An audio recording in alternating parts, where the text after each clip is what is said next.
and welcome to a regular season ending postseason preview episode of the Ben Jacks Baseball Podcast. This is your host, Ben Jacks, and I'm coming to you from a new location outside of Wicker Park in Chicago, Illinois. For tonight's episode, we will be discussing the last month and a half of the regular season briefly. We'll wrap things up by talking about the winners of each division and the wild cards, as well as how the Chicago White Sox season came to an end with the resignation of manager Robin Ventura and the subsequent replacement by Rick Renteria. We'll also discuss my individual awards for regular season, and then move into the playoff preview for the wild card games and the division series.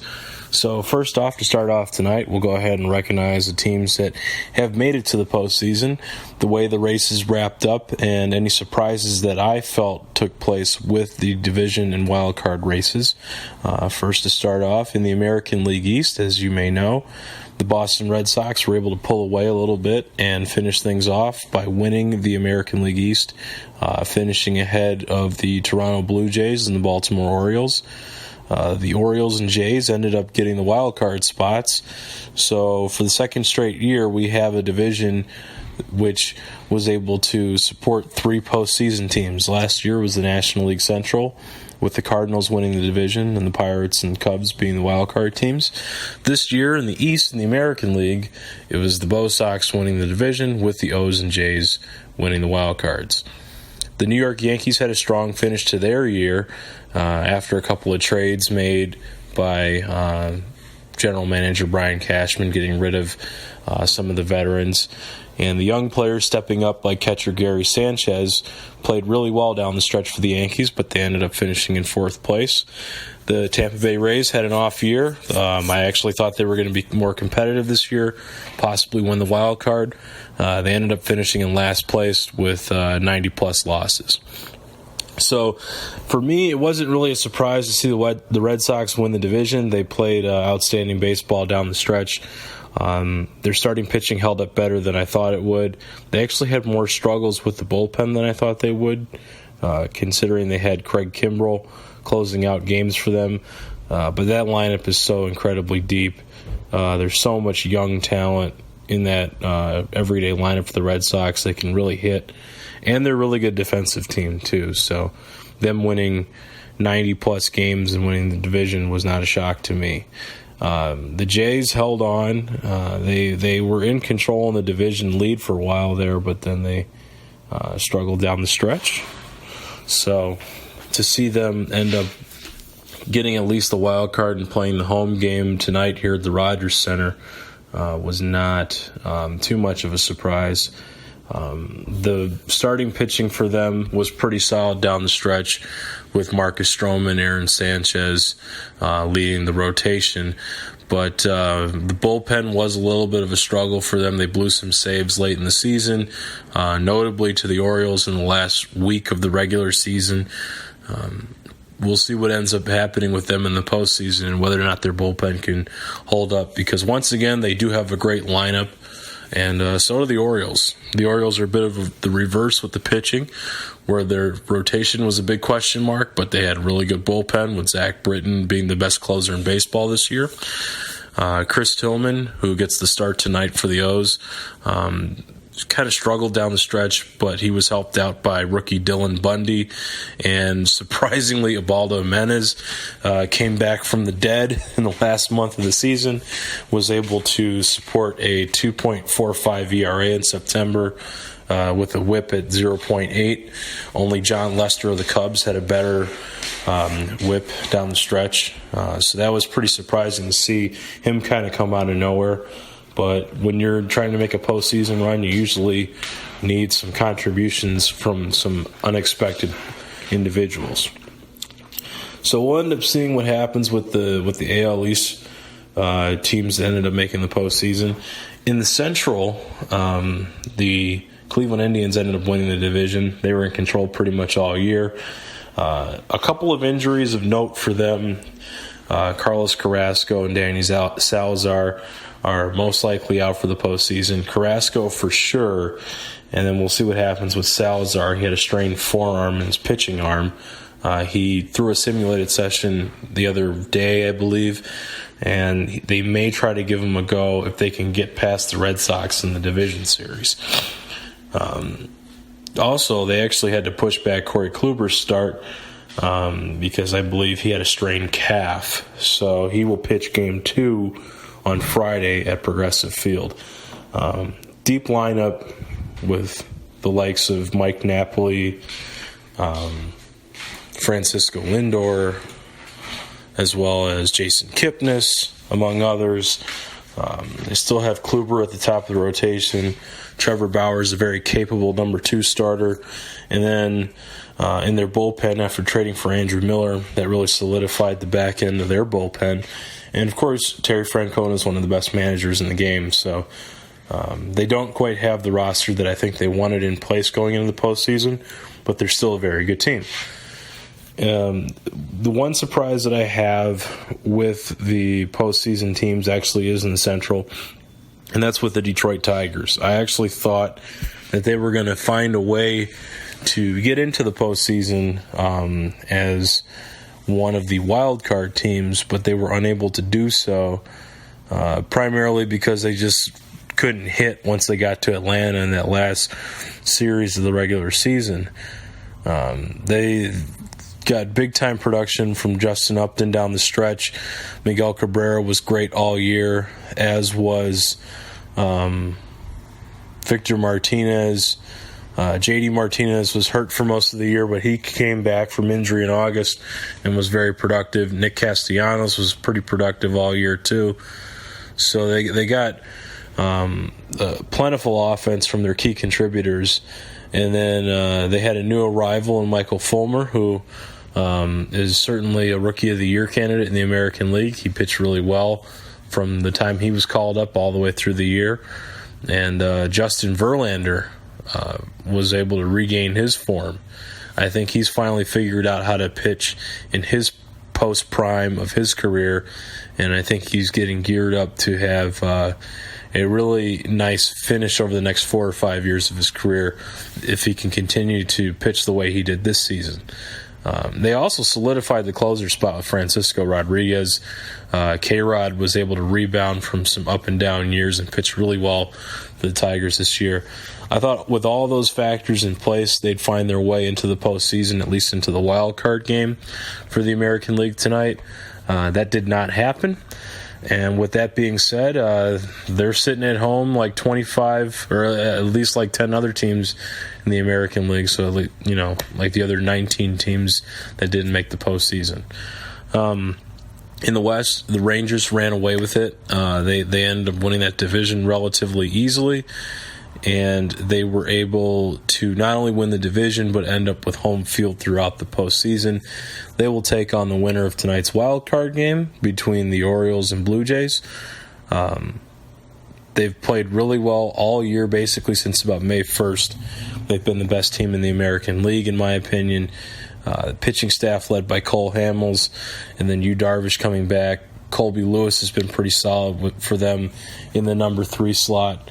It'll be interesting to see what they do with the rest of that rotation, whether they go with Perez or Derek Holland, anybody like that. So for the number 4 starter in the postseason, at least.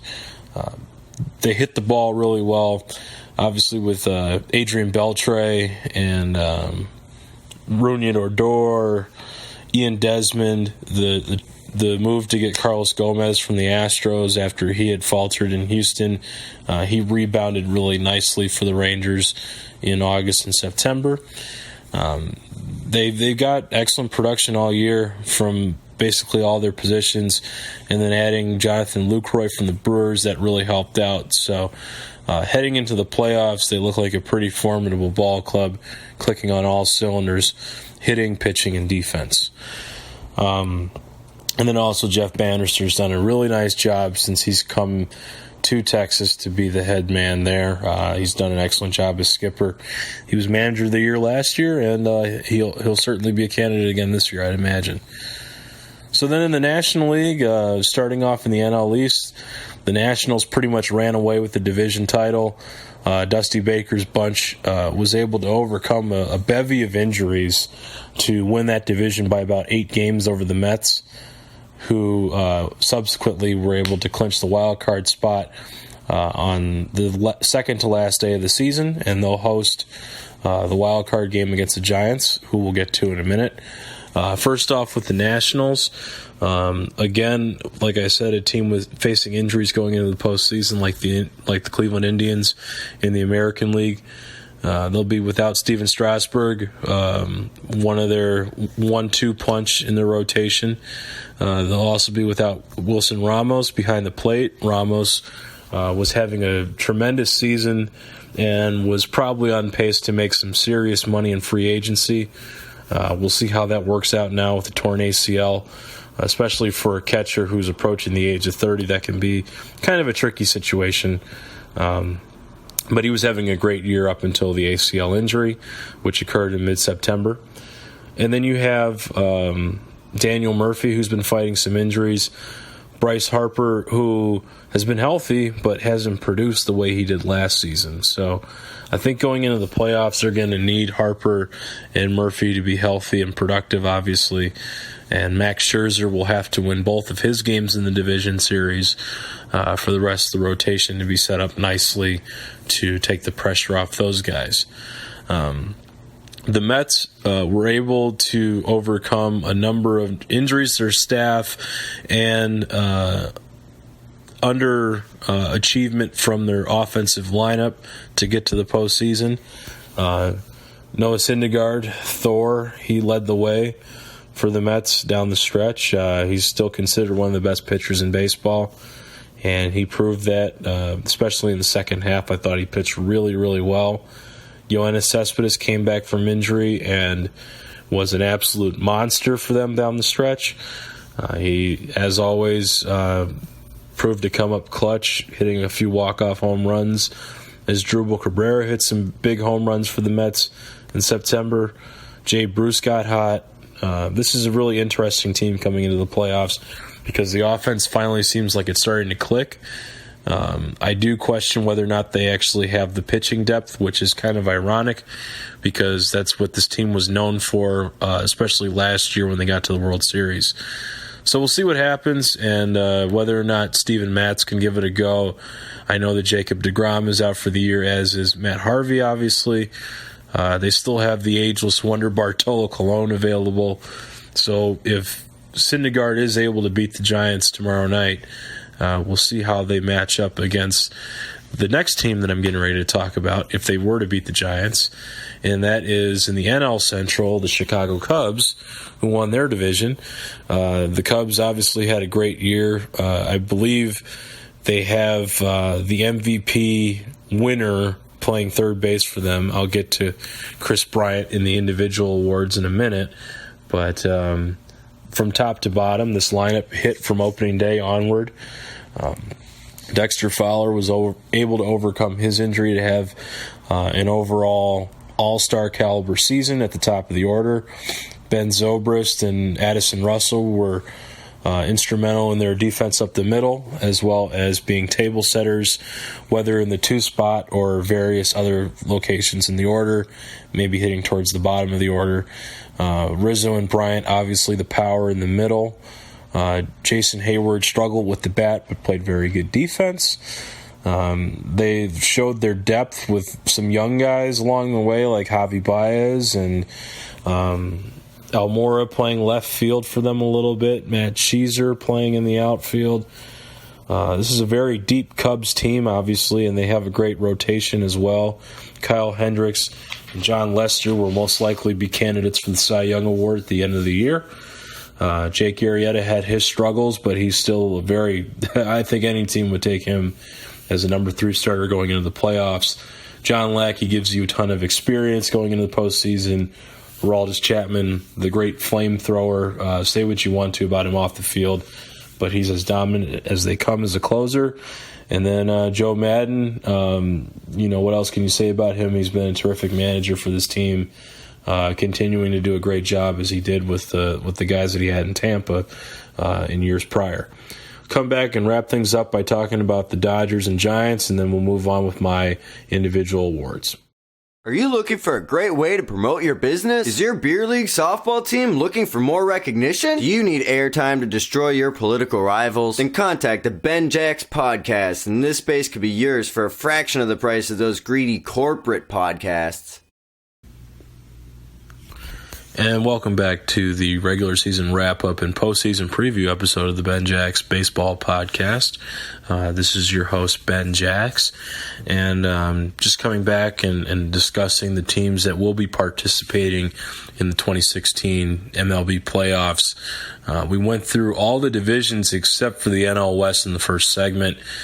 Just to recap, we talked about the Red Sox, O's, and Jays getting in from the AL East, the Indians winning the AL Central, the Rangers taking the flag in the AL West, and then in the senior circuit, we've got the Nationals winning the NL East, the Mets capturing one of the wild cards, and then the Cubs, with the best record in baseball, winning the NL Central.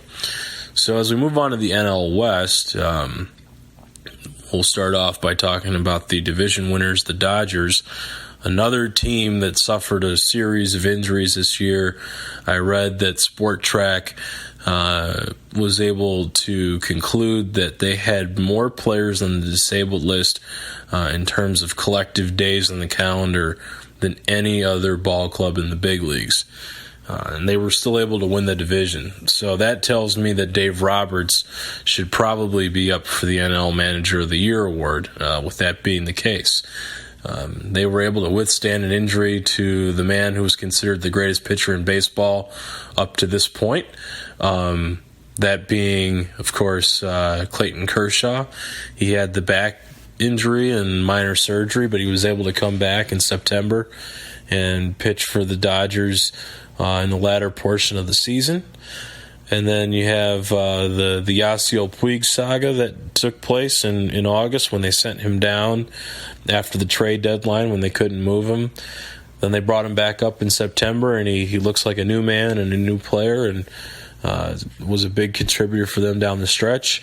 They got really good production from Josh Reddick and Rich Hill coming over in the trade from the Oakland A's. Corey Seager having a monster season. He'll be up for not only NL Rookie of the Year award, but he'll get some MVP consideration as well, and that's very well deserved. He was the best shortstop in baseball this year, in my opinion. This is a really well-rounded team that now has a solid bullpen with Kenley Jansen closing it out.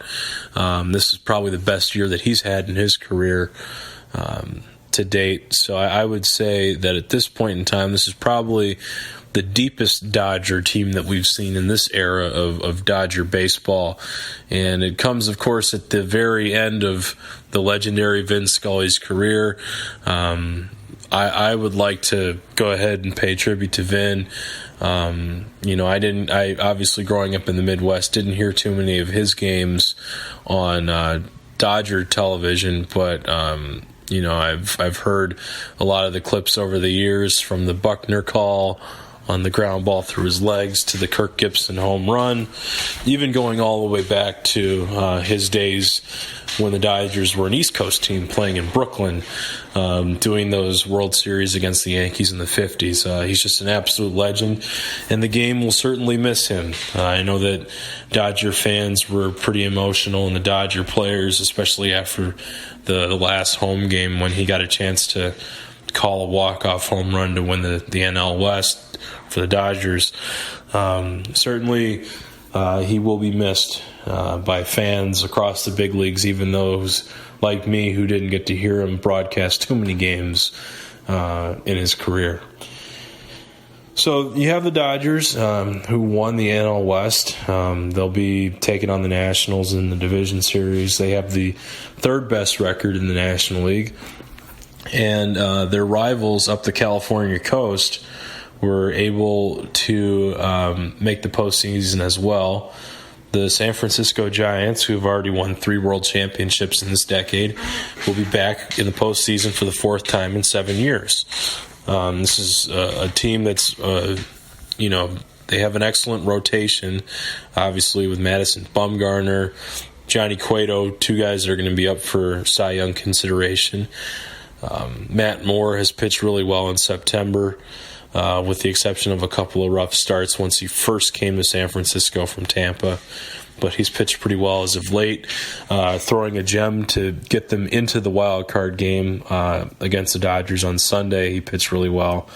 So, and even with the back end of their rotation with guys like Jeff Samardzija and Jake Peavy, if you can say those guys are at the back end of your rotation, that's pretty solid. So going into the postseason, there's some questions about their offense and their bullpen, namely the fact that they have Connor Gillespie playing essentially every day at third base is a little troublesome. The fact that they had to trade for Gordon Beckham, maybe this is just me seeing that through the lenses of the eyes of a White Sox fan. That's usually not a good sign when you have to go ahead and acquire guys of that caliber or lack thereof. But they still have perennial All-Star, MVP, future Hall of Famer behind the plate in Buster Posey. They've got some excellent contributors and All-Star players and guys like Brandon Crawford, Brandon Belt, Joe Panik in the infield, and then Hunter Pence and Denard Span and Angel Pagan in the outfield. My question is whether or not they're going to really commit to going to Sergio Romo as the closer. If Romo does become their closer for the postseason, I'm totally fine with that. He was able to get the job done in 2012 as the closer, but some of the other guys in the bullpen have been really shaky in attempting to close out games, especially in August and September. So if I were Bruce Bochy, that'd probably be the guy I'd go to, but that's the situation that they've run into. So those are the teams that have made the postseason, and with that being said, we'll go ahead and move on to a quick wrap-up of the White Sox season, and I'll give my thoughts on how the Robin Ventura era ended on the South Side, with him as manager, I should say. I saw someone in Southside Sox, my favorite SB Nation blog and my favorite White Sox blog, state that now Robin can go back to, this was in the comments, now Robin can go back to resuming his life as being the greatest White Sox third baseman of most of our lifetimes. So with that being the case, he's obviously no longer manager. 5 years on the South Side, 2012 to 2016. The first year they were pretty competitive, able to stay in the division race until September, and then, as has been noted by a number of people, he made a series of questionable mistakes with the bullpen, using and overusing his options in terms of the expanded rosters. Didn't really handle that very well. Whether or not that cost him the division, I don't know. As I recall, living in Minnesota at the time and watching the games on MLB.TV on my laptop, it appeared that the White Sox bats went dry. They just stopped hitting. So Ventura does, he does shoulder the blame for the bullpen issues, but they also stopped hitting. But either way, they were an 85-win team in 2012, and unfortunately, that's the last time they had a winning record. 4 straight seasons with a losing record. That'll certainly get you fired, and that's exactly what's happened. Well, I shouldn't even say get fired, because technically he resigned. So, once again, the issue with the White Sox organization, as is the issue if you're from Chicago, this is the issue with the Bulls and Jerry Reinsdorf in general, is that the main criticism is that he's way too loyal. It's a secretive operation. There's no clear direction. Those are certainly issues that I think have played themselves out over almost the last decade now, as we're coming up on 8 years without postseason play on the South Side. That's obviously been a problem, getting to the postseason and being competitive. I think the main thing that I would like to see going into the offseason, I'm not really worried about whether or not Rick Hahn, the general manager of the Sox, is going to convey his plan to the fan base and the media. I don't need him to be super transparent. I know a lot of people really fall in love with that in this town because, to Theo Epstein's credit, he was very transparent about their massive overhaul rebuild starting in 2012 when he took over. But given the difference in rosters inherited, especially with Theo, there wasn't much to speak of in terms of trade assets. The blowing it up was a necessity at that point, given that the best guys in the ball club were an over the hill Alfonso Soriano, Aramis Ramirez, and Matt Garza. There weren't many options in terms of whether or not you want to rebuild or try to go with the guys you have. Obviously, Chris Sale, Jose Abreu, Adam Eaton, Jose Quintana, Todd Frazier, among others. Those guys are, at this point in their careers, much higher caliber ball players than the veterans on those Cubs teams that Epstein inherited. So you're in a little bit of a trickier situation, although the bottom half of the roster is not very good, obviously. I should say the lower third of the lineup. In my opinion, they do have a couple options on their bench, and they do have about 6 players in their lineup that you can count on. I think with Adam Eaton and Melky Cabrera in the outfield, Frazier at third, Abreu at first, rookie Tim Anderson, who had a very nice year. And if you can get one of your second basemen healthy, whether that's Tyler Saladino or Brett Lawrie, then you have 6 starting players right there that can produce. You have 4 guys in your rotation that are very solid, Sale and Quintana being all-stars, Rodon being an excellent young pitcher, and Miguel Gonzalez proving to be more than serviceable number 4 starter this year, with an ERA in the high 3s and 2.7 Fangraphs wins above replacement. For a number 4 starter, I think that's excellent, especially in the American League. They also have a couple options in their bullpen. David Robertson had an off year, but he's still a very productive pitcher. Nate Jones was good, not great, but again, still probably better than most options that you'd have around the league, and he's a pretty cost-efficient, club-friendly contract pitcher as well. And then Dan Jennings was a very nice lefty this year. If you can get Zach Putnam healthy and bring up the young man that they drafted out of Louisville, Zach Birdie, who throws over 100 miles an hour from the right side, the bullpen would actually be in pretty decent shape. So going into the offseason, I'd say if you can go out, I'm assuming that Hahn's plan will be to go out and try to find an elite center fielder, an elite catcher, a productive DH, and a couple of bullpen arms. And then from there, I mean, like I said, they went 78 and 84. The big thing with the White Sox is trying to figure out if they can play well, how to play well in the division, especially on the road. If you add, theoretically speaking, if you can add 3 bats and 2 arms that are worth 10 wins, right? And with a new manager in place, can you turn the tide against Cleveland, Detroit, and Kansas City in the road games? If you can shore up those things, then that takes you from 78 wins to about 88 wins. I certainly think that there is room for improvement in that regard with those 3 bats, a center fielder, a catcher, and DH, improving the bullpen, and then from a mental standpoint, getting over the hump against your 3 division rivals on the road. I know it sounds like a lot, but if you can put all those things together, I can certainly see this team turning it around and being a high 80s win team next year, which, in the American League, because it's so competitive and there's so much parity, that could be good enough to not only win a wild card spot, but maybe even win the AL Central. You don't know what's going to happen from year to year.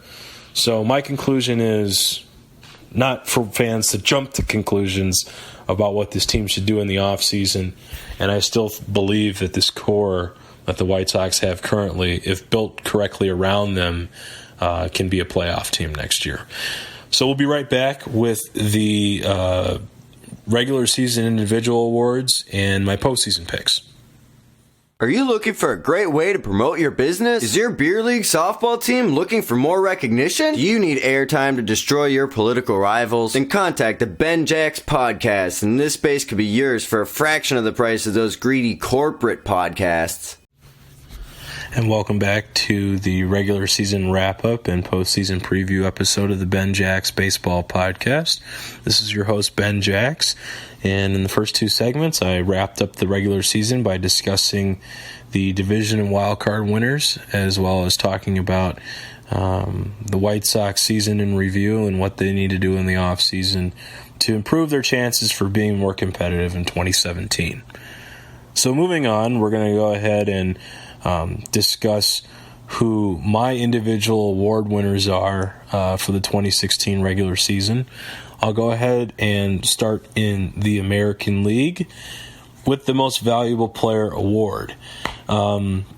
This year with the MVP, I went with this one was a tough one because one guy who's a mainstay and then another guy who's a young player on an up-and-coming ball club whom I really like. And in terms of the mainstay, that would be Mike Trout, the great center fielder for the Los Angeles Angels of Anaheim. And then the young player in the up-and-coming team, and the reason why I call them up-and-coming was because they've missed the postseason the last couple of years, but now they're back with a younger ball club. And that's Mookie Betts, the right fielder of the Boston Red Sox. I think Mookie's had a great year, hitting above 300 with 30-plus homers, 100-plus RBIs, stealing bases, scoring runs, playing great defense in the outfield. He gives this, what was an older Red Sox club, a ton of energy. Just a great young player, and he's becoming a superstar in this league, and I think he'll be a superstar for years to come.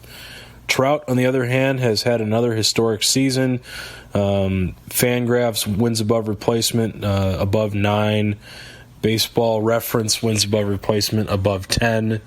Also hitting above 300 with 29 homers and 100-plus RBIs, stealing bases, playing much better defense in center field this year than he has in the last couple years. So his defense has rebounded.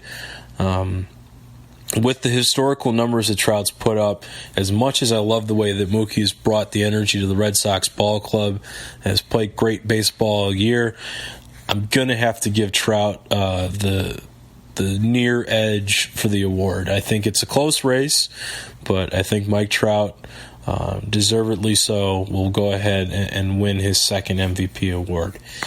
Or at least he should, in my opinion. That's my vote. I'm voting for Trout to win his second MVP award of his young career still. Still very young player. So, and then on the National League side, with the MVP vote, I'm going to vote for Chris Bryant, third baseman of the Cubs. I think that Bryant's had a great year, 39 homers, 102 knocked in, I believe, leading the National League in runs scored, hitting about 290, has improved a lot defensively. Just an excellent all-around baseball player. Obviously one of the pillars of the Cubs organization from a player standpoint. Clearly this guy's going to be in a Cub uniform for a long time. He's a great young player and definitely a building block for the future. We'll see if in his second year he can wrap up his great season with not just winning the MVP award for the National League, but taking home the World Series trophy as well to Wrigley Field. So Chris Bryant, that's my MVP vote for the NL. I thought that Corey Seager had a great year, but I can't go against Bryant with the year that he's had. A tremendous season, not just from a wins above replacement standpoint, but from the the more aesthetic, traditional number standpoint as well, and just from the eye test. I mean, he's fun player to watch, and he has all the skills, all the tools. So Trout wins the AL MVP, Bryant gets the NL MVP. Moving on to the Cy Young Award. In the American League, this was a ridiculously close race between 5 or 6 pitchers, you could argue.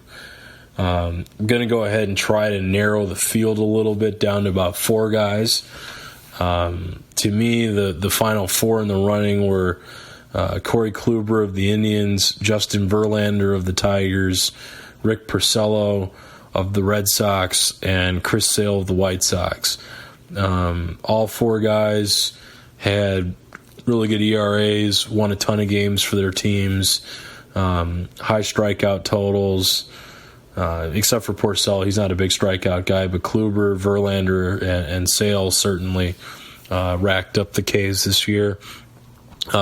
Fielding independent pitching numbers were excellent. Wins above replacement numbers were excellent.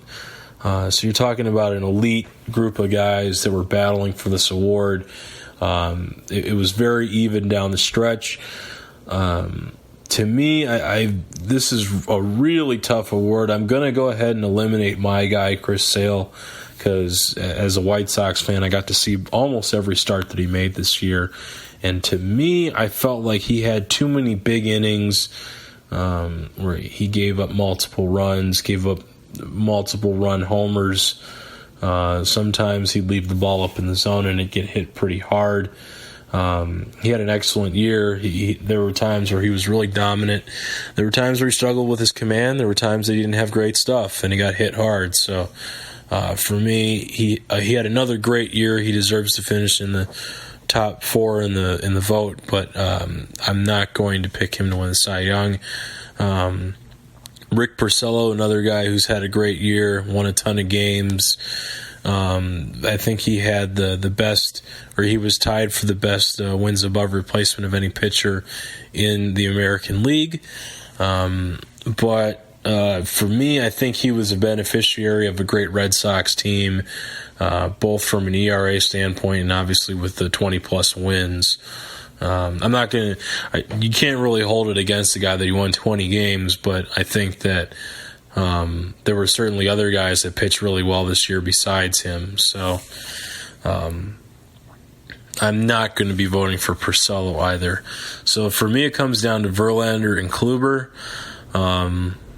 And Verlander's teammate, Michael Fulmer, was great as well. I'm sure he'll get some votes, as will Cole Hamels and Masahiro Tanaka from the Yankees.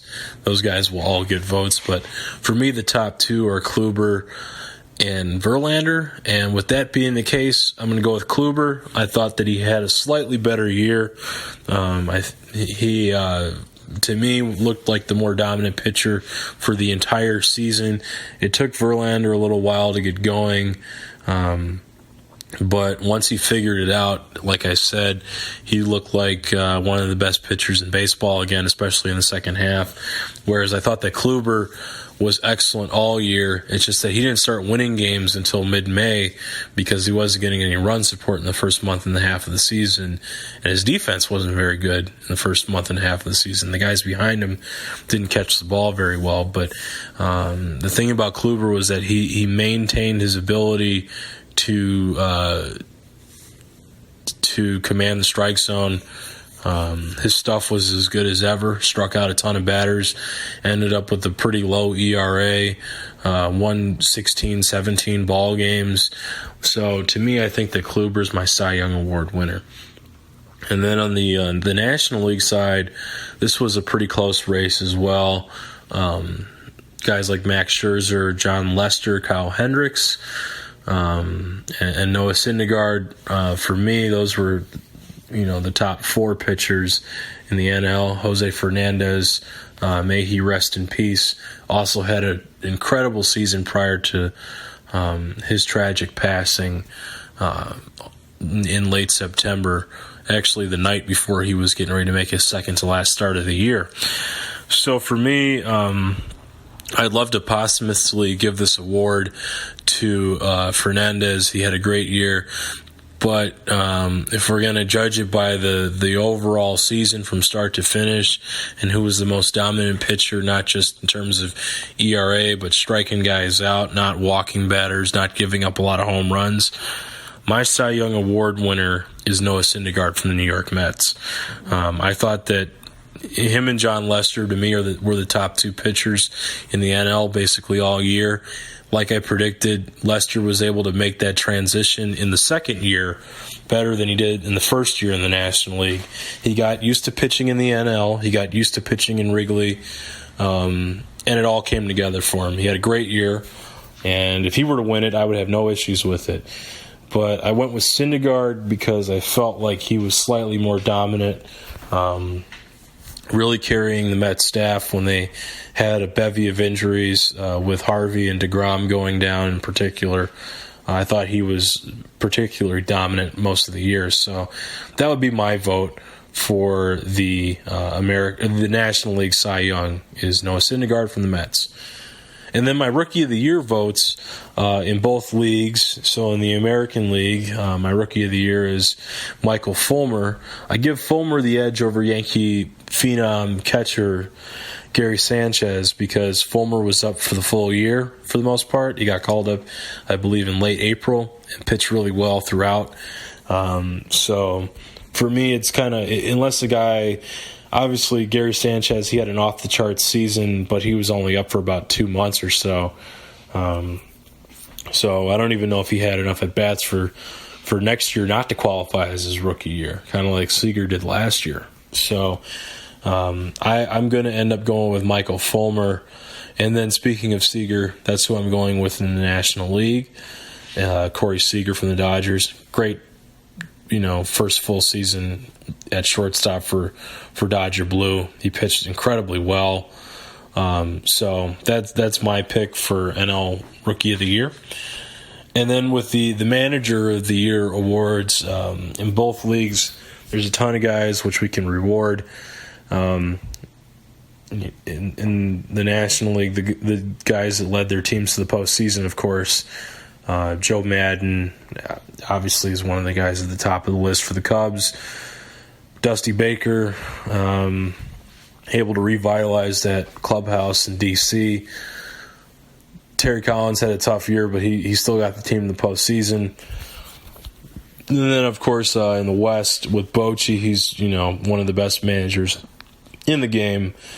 But in the National League, I'm going with Dave Roberts, like I alluded to when I talked about the Dodgers in my regular season wrap up.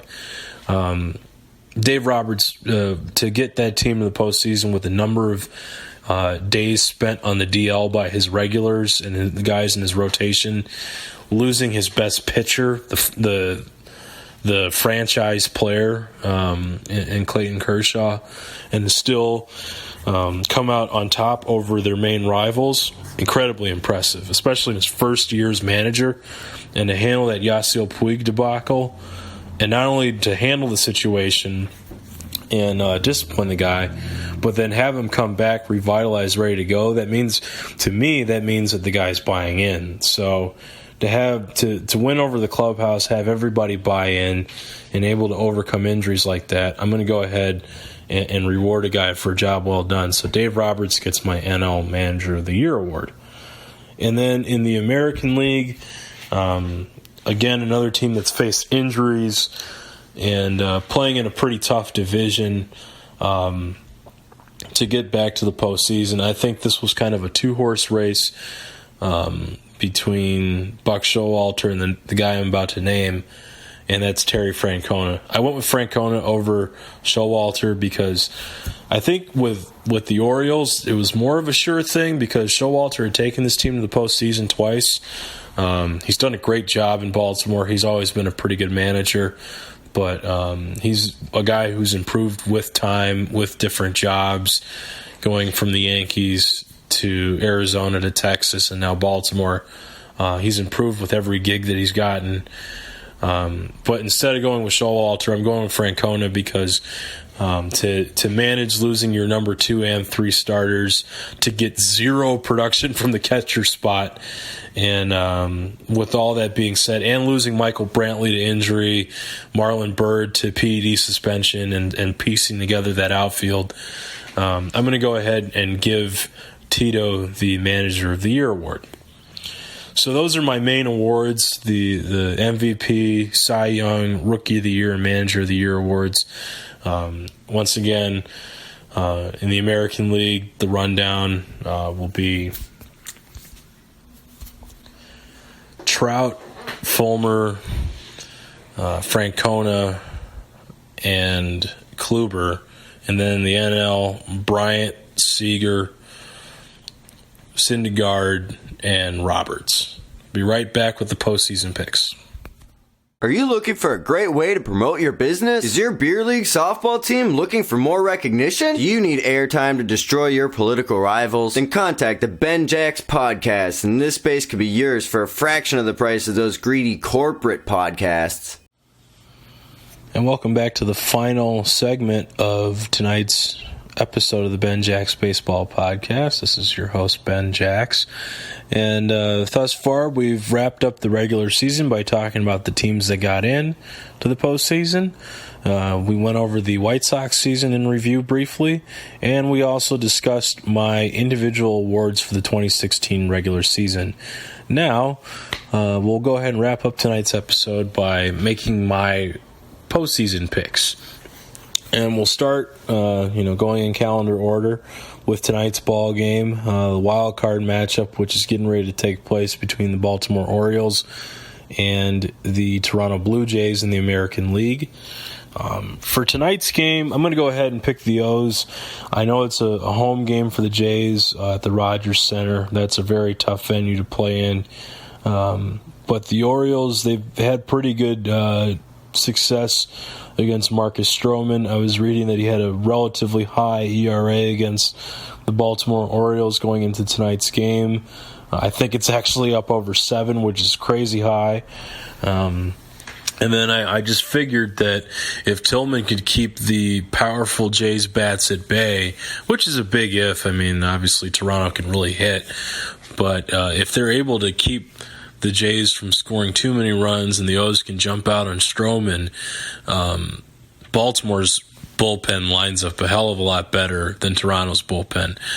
With Britton closing it out, being the best closer in the game this year, I don't see the Jays being able to overcome that, even at home at the Rogers Center. And keep in mind, folks, that in these wild card games, they've been playing them since 2012, so that means 2 games a year, 4 years in a row, 8 total ball games, American and National.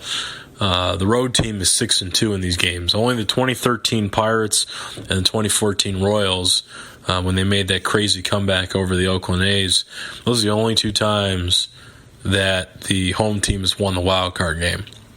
So going with the O's in the American League, and then you guessed it, in the National League, even with the guy who I picked winning the Cy Young Award, Syndergaard, going for the Mets, I'm going to go with the Giants, not because of the old experience cliche, because the Mets got to the World Series last year. They have plenty of postseason experience with this group.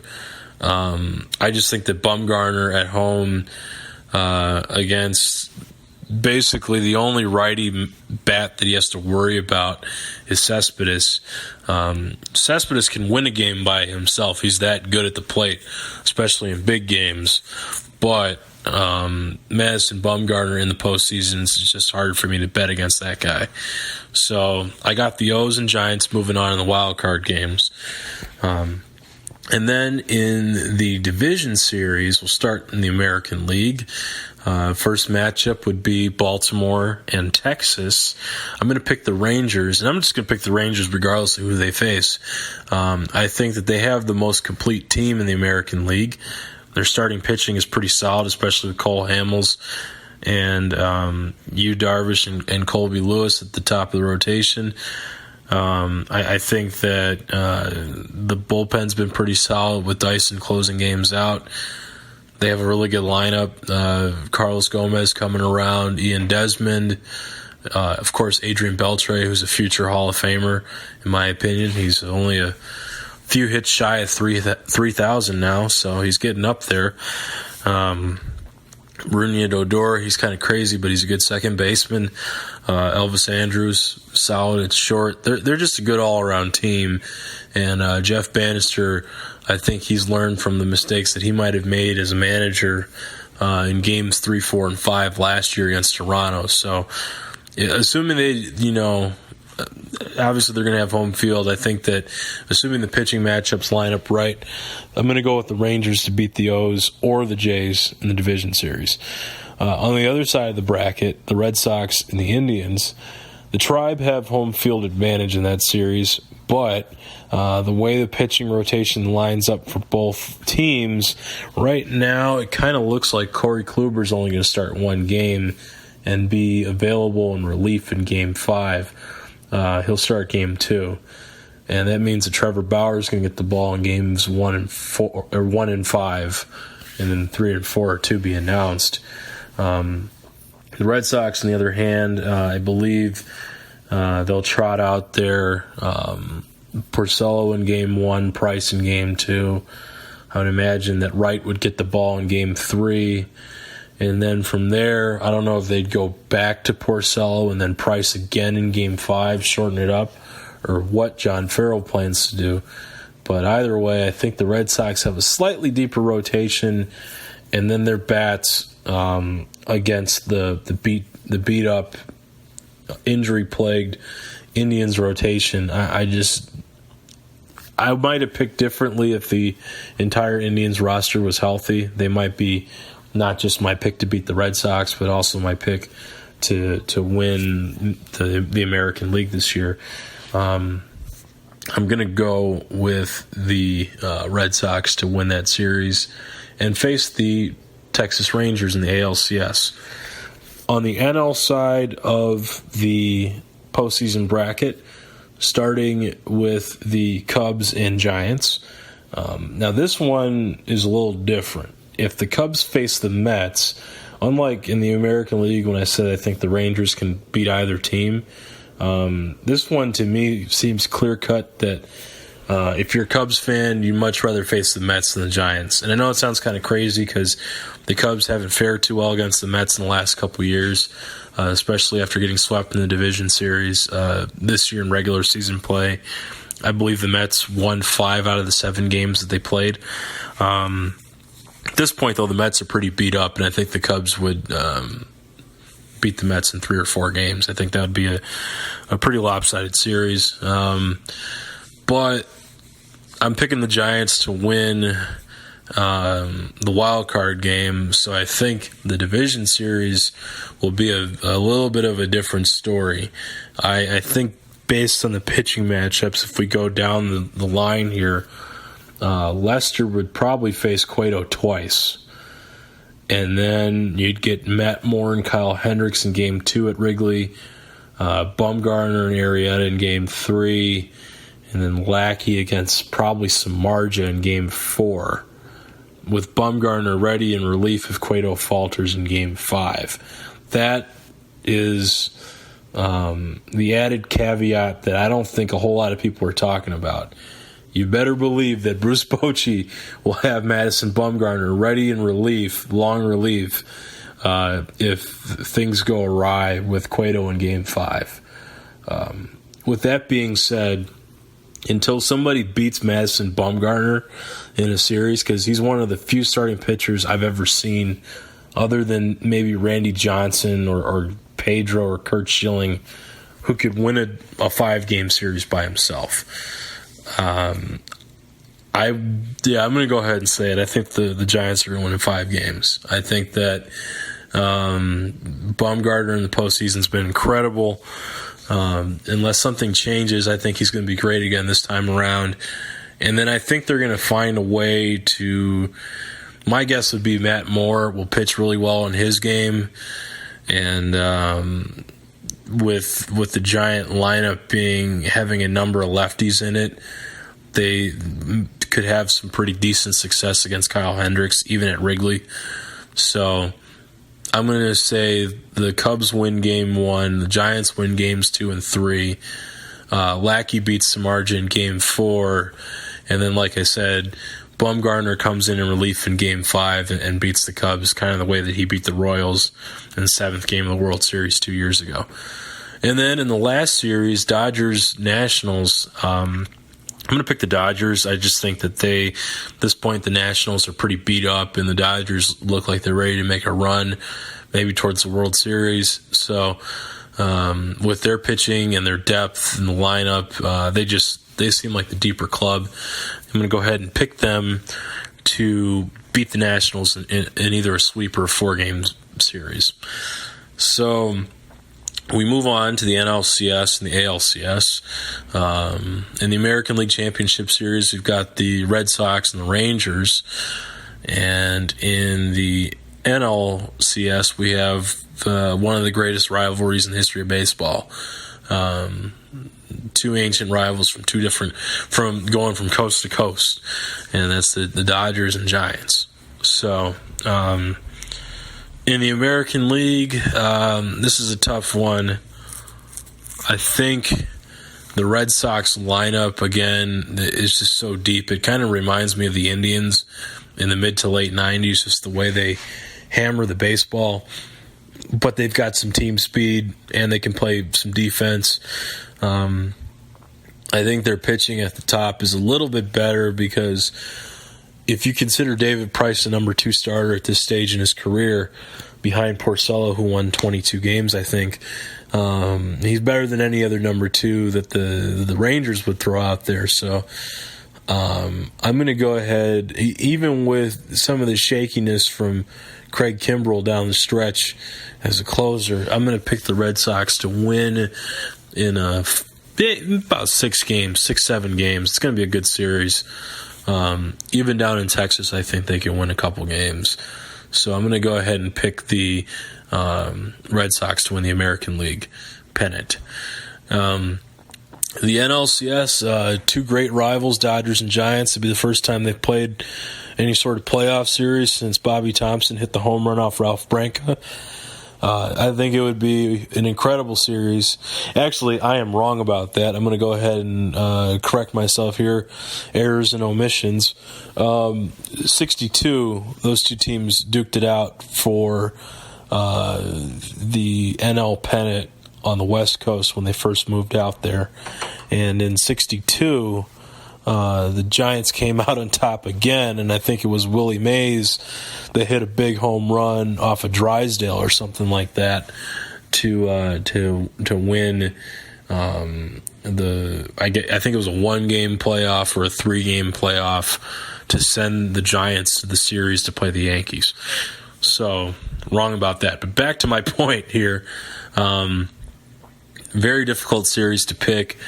The Dodgers have struggled all year against left-handed pitching. The Giants' bullpen hasn't been very good. Bumgarner probably getting 2 starts. Matt Moore probably getting 2 starts. Again, Sergio Romo closing out games. He's a veteran closer.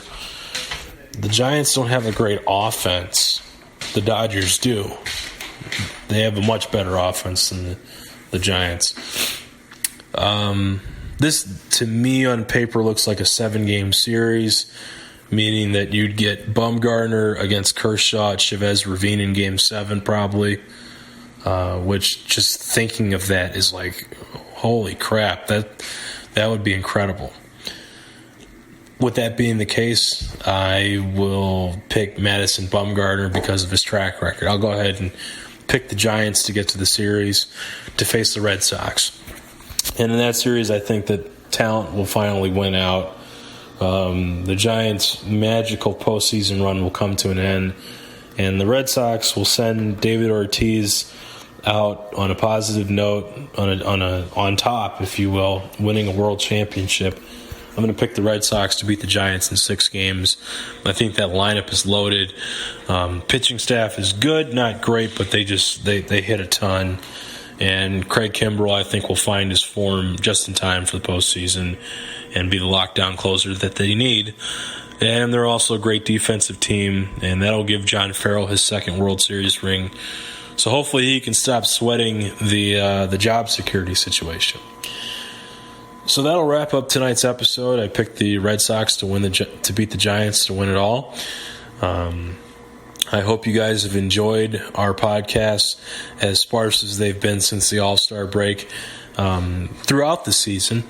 And we will be back with another podcast coming up probably before the League Championship Series, just to wrap up the wild card games in the Division Series. So look out for another podcast later next week, around October 13th or the 14th.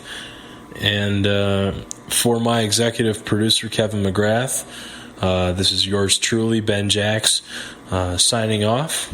And I hope everybody enjoys some playoff baseball over the next week or so. Thanks a lot, and have a good night.